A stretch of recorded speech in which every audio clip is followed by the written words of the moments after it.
I'm going to kill myself because you're the only reason why I'm living. And I felt really bad. So I was like, listen.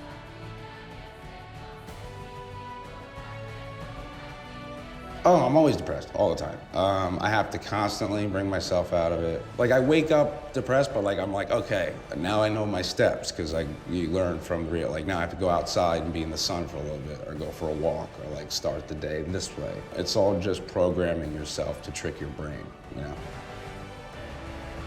Pete Davidson's emotional speech on mental health. Pete Davidson has revealed his personal experiences of coping with bipolar disorder, anxiety, and depression on various social media sites. Davidson has been diagnosed with a mood disease known as BPD. The comic has no compunctions about discussing how challenging it is to cope with mental health concerns in everyday life. During an interview, he stated that there are more than 16 million people in his country who are afflicted with depression, and there's no comparable remedy. However, there are treatments available that might be of assistance to anyone struggling with this condition. Like, first of all, if you think you may be suffering from depression, you should see a doctor and discuss medication with them. Also, be healthy. Both a healthy diet and regular exercise can have a significant impact on one's health. Pete said that he wakes up depressed, but he now knows his steps. He has to go outside and be in the sun for some time or go for a walk to feel relaxed. But why? Because he's just doing this every day to trick his brain into thinking he has no depression. He also said that he has been suicidal, but he never had the courage to do that, and he feels lucky. But that depression really hurt him. After the first time he went away, he felt like he had at least a semblance of self-confidence, because having folks over to his house when he was not feeling well and sifting through a lot of stuff drove him absolutely crazy. It has been discovered that people who suffer from depression have greater levels of a hormone in the brain called cortisol. Stress can push up these levels. There are several methods available for overcoming the effects of stress, such as the effective management of one's time, meditation, and the practice of biofeedback. So try to improve your mental health. Eat healthily. Do regular exercise. Keep yourself involved in things to like, and most important, see a doctor. But I can't, because I got a mom and a sister and like a family. So like, I've always been suicidal, but I've never had like the balls, you know, which I'm very lucky. Like for the first time, maybe like when I went away this time, I felt like I had maybe almost the balls, because it's starting to get like,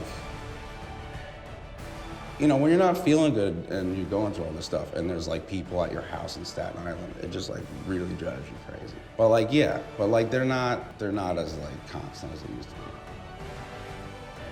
It's the only thing. I love it. I love writing, I love hanging with my friends. They're all really funny and cool, and stand up, and yeah, it's the ultimate distraction. Oh, from like all like how weed's just cool and all that stuff, or those things are just really bad. You can't mess around with those.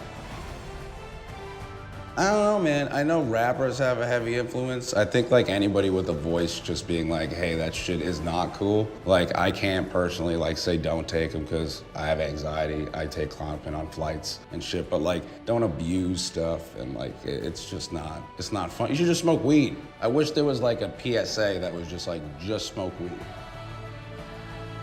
You could have for your fun, you know, all that stuff, but those oxys and all that shit, I've seen like I'm young, I'm 26. There was some kids in there that were like in rehab, like 18, 19, that look like 40 from that shit. That's just no joke. It's horrible. They're all like 20 years old. It's fucking terrible.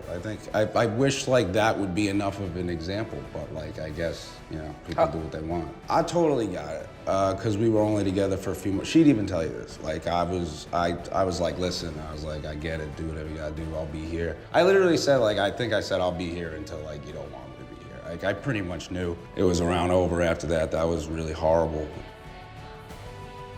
I can't imagine what that shit is like. Like, that shit is just terrible. All I do know is that she really loved the shit out of him, and she wasn't like, you know, putting on a show or anything. I hope, you know, I'm prayers to his family and all. You know, when his music comes out and you see he makes great music, it's just all. Some of you may know I was recently diagnosed with borderline personality disorder, form of depression. And depression affects more than like 16 million people in this country, and there's no like cure per se, but for anyone dealing with it, there are treatments that can help. First of all, if you think you're depressed, you know, see a doctor and talk to them about medication, and also be healthy. Eating right and exercise can make a huge difference. And finally, if you're in the cast of a late-night comedy show, it might help if they, you know, do more of your sketches.